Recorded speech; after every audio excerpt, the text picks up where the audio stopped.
Good evening. Thanks for joining us. I'm Carlyle Fiset, and we're broadcasting tonight to our audiences in both London and Windsor. We begin with a fatal crash involving a pedestrian this afternoon in northwest London.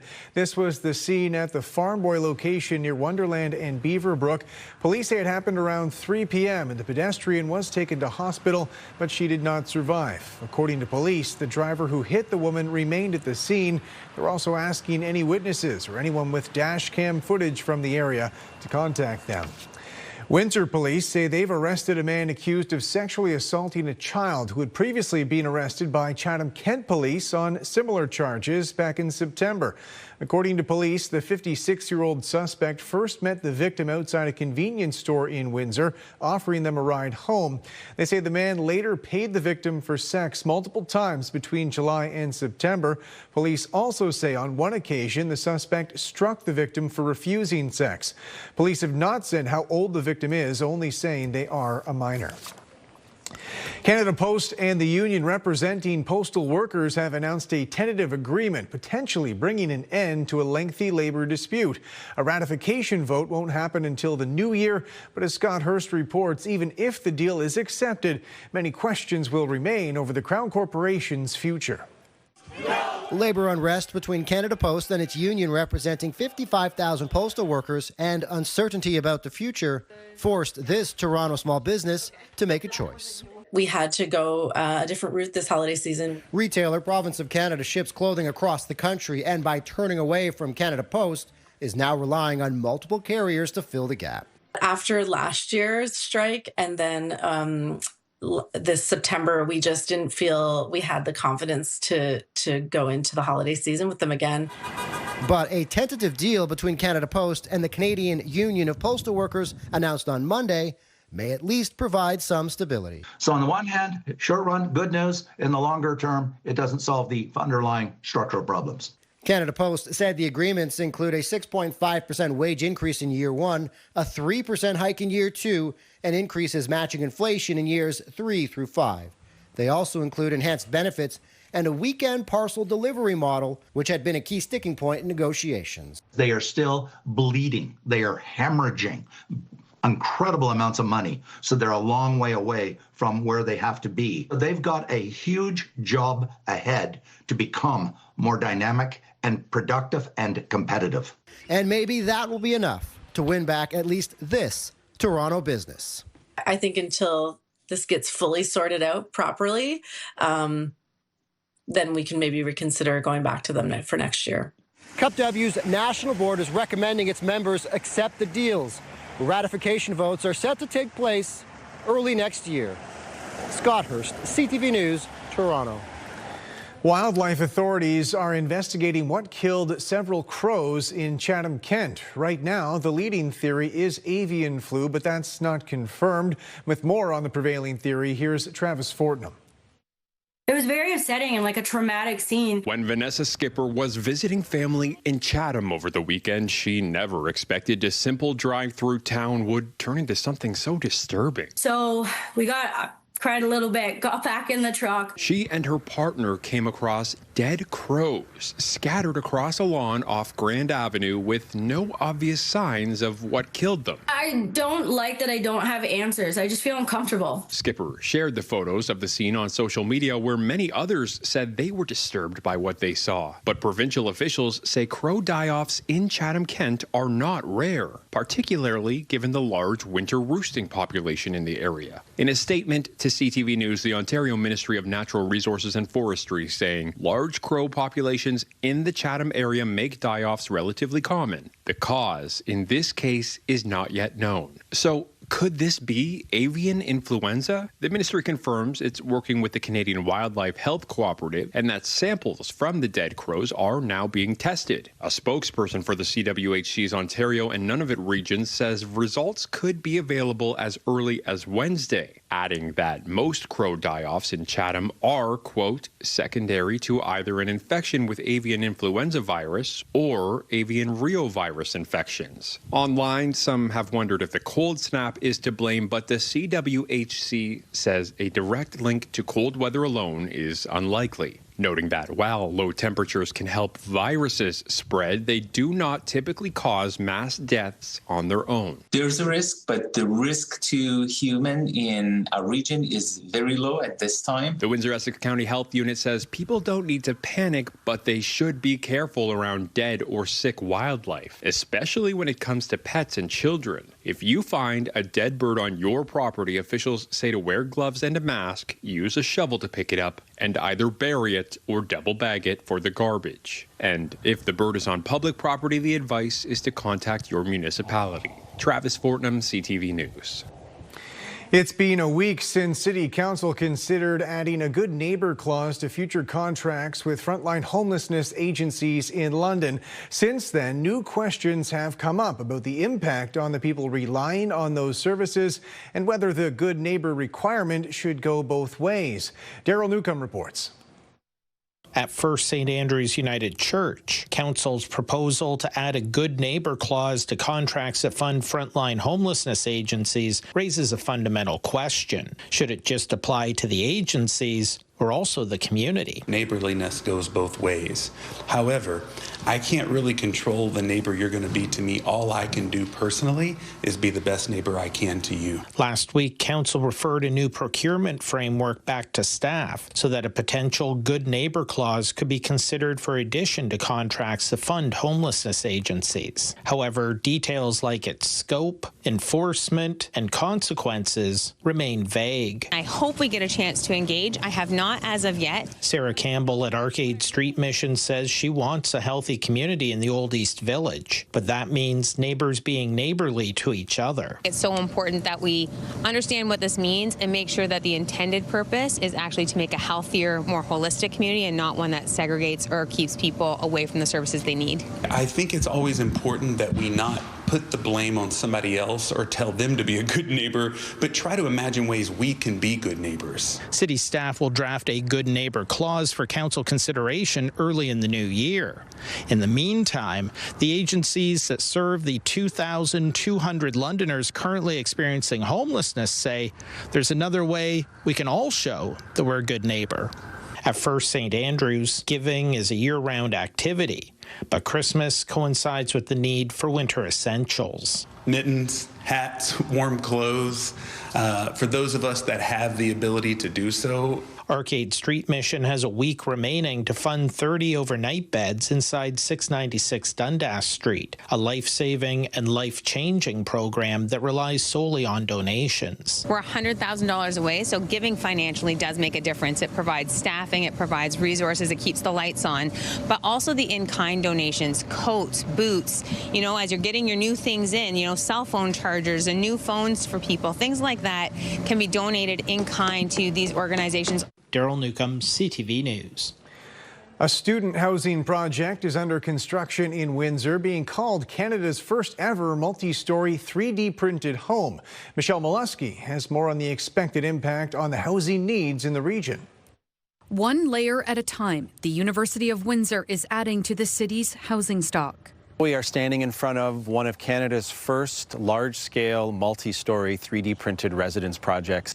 Charlie Simpkins says the building will be good for the environment. With traditional stick or wood-style lumber construction, there is a little bit of waste that occurs. In 3D printed construction, a lot of that waste is reduced. Once complete, it will have net zero emissions. The expectation is that the project will complete in 2026. It will house up to 25 students in one of 7 apartment units. We are still working through some grant funding opportunities. Simpkins says they don't have a final cost for the project, but it has been kickstarted by a $2 million boost from FedDev Ontario. This is a research project as much as it is a construction project. So what better opportunity the student and I and everyone can get other than this?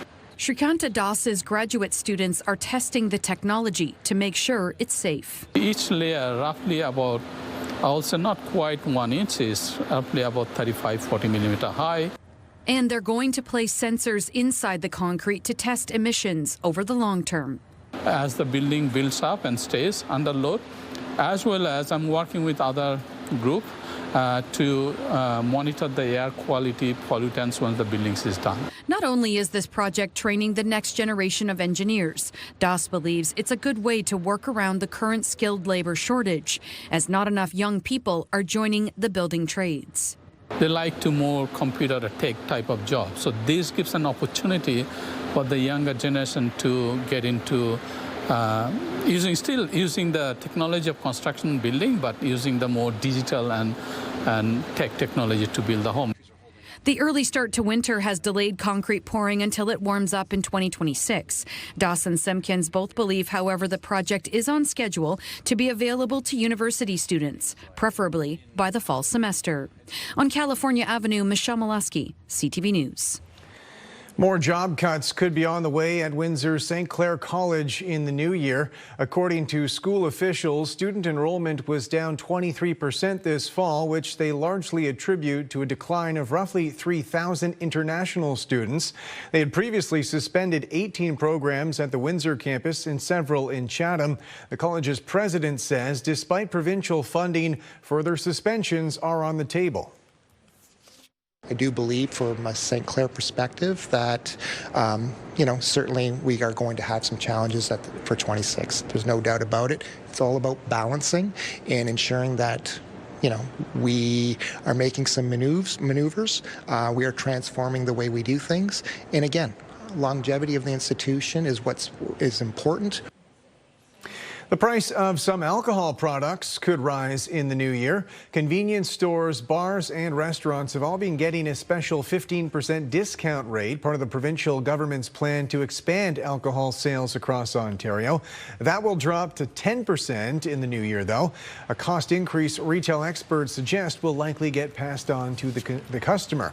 Meanwhile, many are passing on the opportunity to booze it up for the holidays at all, with increasing interest in non-alcoholic options. It's becoming so popular, especially with dry January around the corner. Entire businesses are now catering to the market. Lauren Stallone reports. With the new year right around the corner, Amber Wisniewski says more Canadians are choosing to swap cocktails for mocktails. November and December leading up to the holidays are very busy, and then definitely see a surge in January. It's called Dry January, a rising trend where people choose to stop drinking alcohol for the month of January and embrace a more sober lifestyle. Dry January certainly came of age because of the power of social media, and it's easy to assume that it probably would not have become as big, pervasive, or successful as it is without this technology. For Wisniewski, the global phenomenon sparked a business idea, eventually leading her to open a non-alcoholic bottle shop.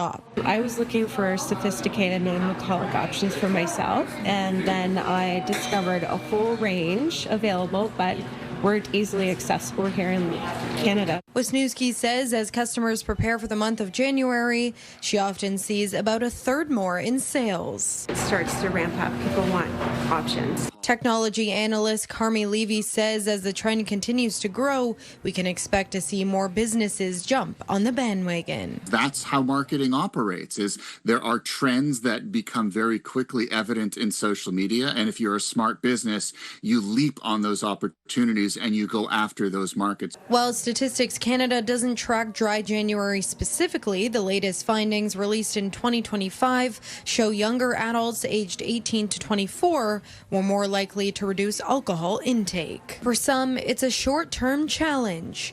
For others, a longer-term shift. But Dry January is giving Canadians a chance to start the year with a different kind of reset. Lauren Stallone, CTV News.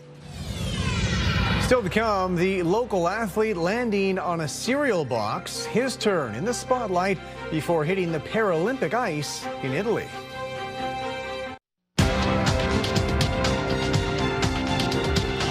Stocks rose for a fourth straight session today in the midst of a shortened holiday trading week.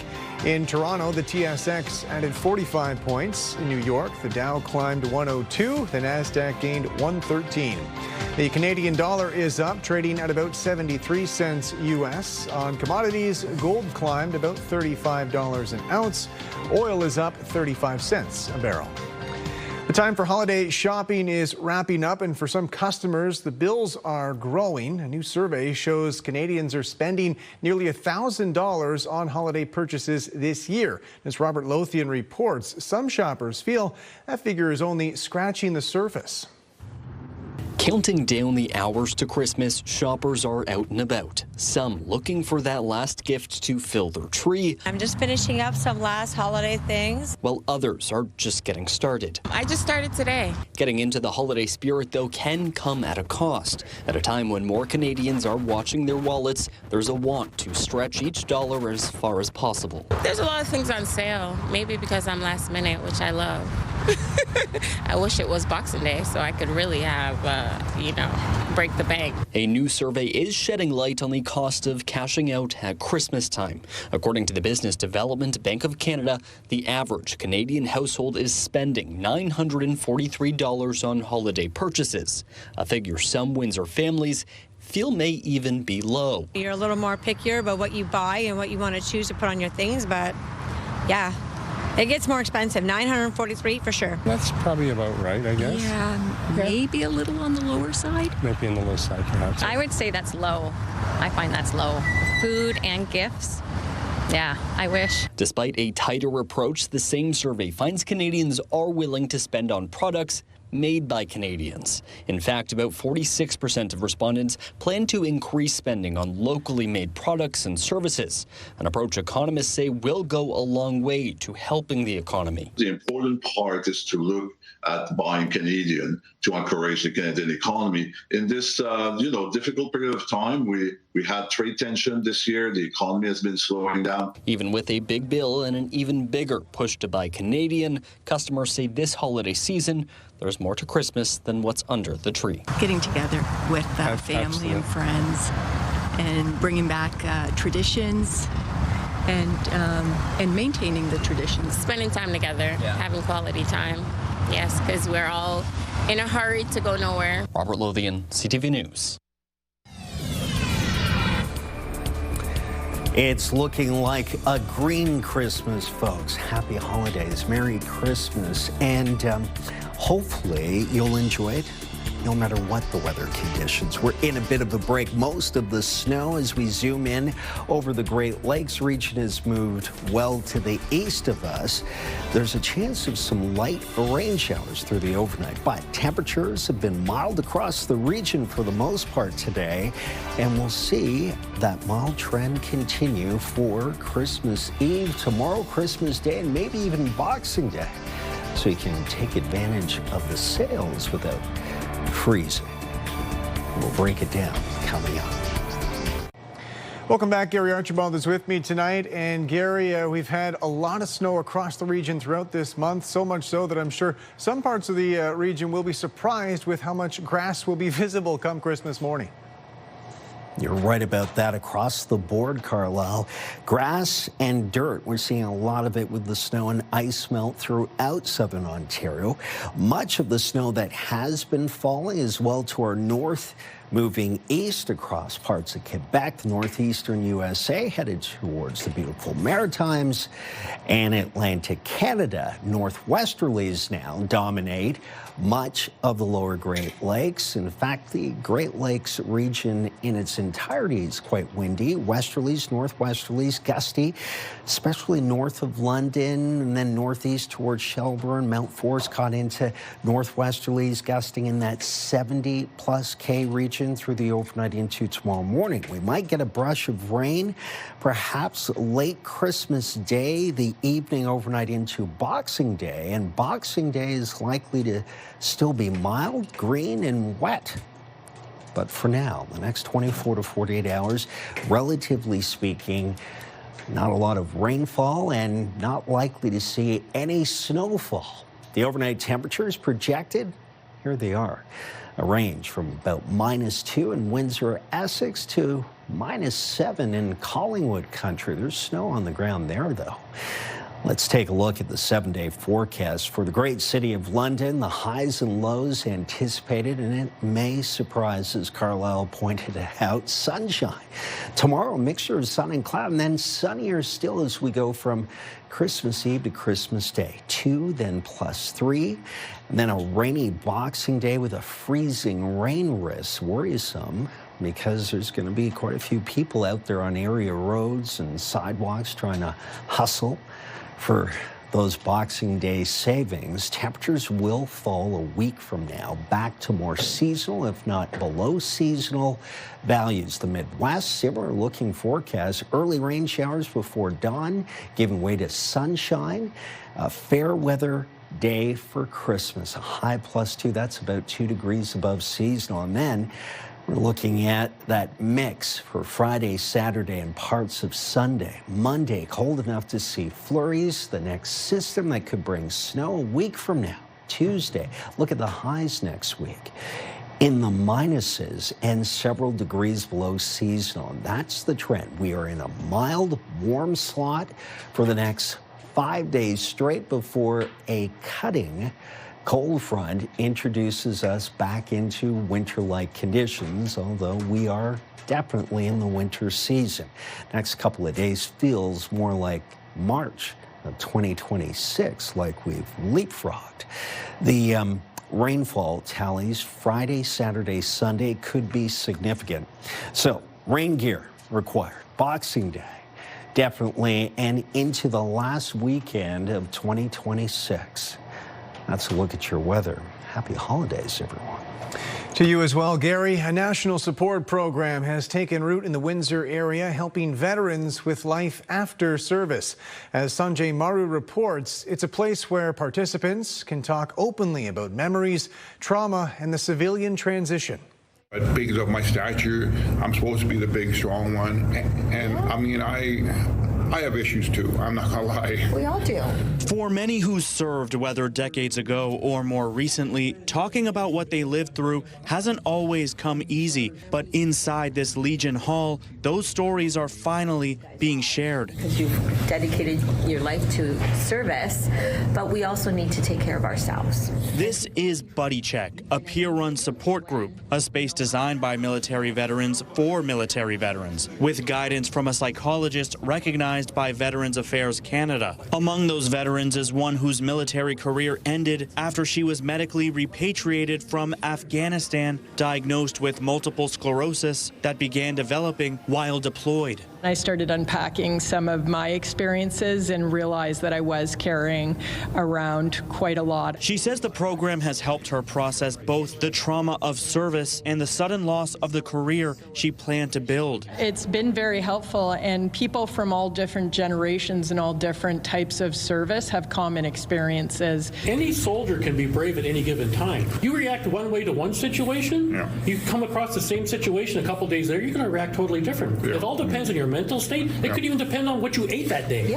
Each month, participants meet for coffee and conversation, sometimes lighthearted stories from their time in uniform, and other times the first steps toward acknowledging trauma buried for years. Cuban Missile Crisis, when you know you're sailing out there and you're out at sea, you're all alone, and you know what's underneath you. I'm sure if that would have broken out, I wouldn't be doing this interview right now. It progresses. People will start telling their fun stories. We have laughs about things they did in the service, and then once they get to know us, then they say, well, you know, I had to hit a kid who was trying to hurt my crew. About a dozen local veterans attend here at the Tecumseh Legion regularly, with more joining as word about the program spreads. I hope I'm helping the people, and certainly helping me get a better first-hand understanding of what they went through. Sanjay Maru, CTV News. A Southwestern Ontario athlete has landed a spot on a cereal box. I do think first time walking through the grocery store and seeing it in the aisle will be a pretty cool feeling. Paralympic hockey player Tyler McGregor is from Forest, and he's the latest athlete to appear on the cover of Oatmeal Crisp. These boxes will start appearing on store shelves in the coming weeks. McGregor will be part of the Canadian team competing at the Paralympic Winter Games in Italy in March. Still a lot of work to do, but like now it's just that 2.5 months or whatever it is, it'll fly by. And man, I'm grateful that I have the opportunity to compete in my 4th games, get to share the experience with so many family and friends that are coming over, and hopefully we can come home with a gold medal. And finally tonight, a Montreal man who's being hailed a hero, and it's a title he may not agree with, but there's no denying he put his life on the line to help his neighbors escape a fire. Sweeta Rassi spoke to him about the ordeal and found out how he's making his daughter's only Christmas wish come true. Paul-Henri Sylvain is slowly starting to feel like his old self again and is finally able to have some quality time with his daughter. Did you believe that I was going to be okay for Christmas? Yes. 100%? For 2 weeks, he was in a medically induced coma, and when he finally woke up, everything was a blur. It took about 2 to 3 days to realize what had happened. What happened began on November 15th in Lachine. Sylvain woke to a fire inside his home. His first instinct was to make sure all his neighbors got out of the building safely. After that, he ran back inside and tried to put out the fire. But Sylvain suffered serious injuries. Burns to his body, and his lungs and airway were badly affected. Sylvain doesn't like to talk about the fire, and he doesn't consider himself a hero. Well, I kind of laugh at the hero thing. I just did I think I did anything that anybody would have done. I'm just happy everybody was safe. His focus now is healing and making up for the time he lost. I'm just really happy that I could take care of my daughter. That's my most important thing. As Sylvain recovers, he's surrounded by friends and family. His biggest supporter, his 9-year-old daughter, Eva. I knew he was going to be okay, so I was not really worried because I knew he was going to be okay. All Eva wanted this Christmas was for her father to wake up, but doctors couldn't promise he would be released. Clearly, they underestimated Sylvain. When I got out of bed, the nurse was like, "You can't walk." And as soon as I left the room, I started walking on my own, slowly and surely. While there's still a long way to go, Sylvain will get to leave the hospital on Christmas Eve, meaning his daughter's wish will come true. Sweeta Rassi, CTV News, Montreal. And that's it for us. Thanks for watching. For all of us at CTV News London and Windsor, I'm Carlyle Fiset. Have a good night.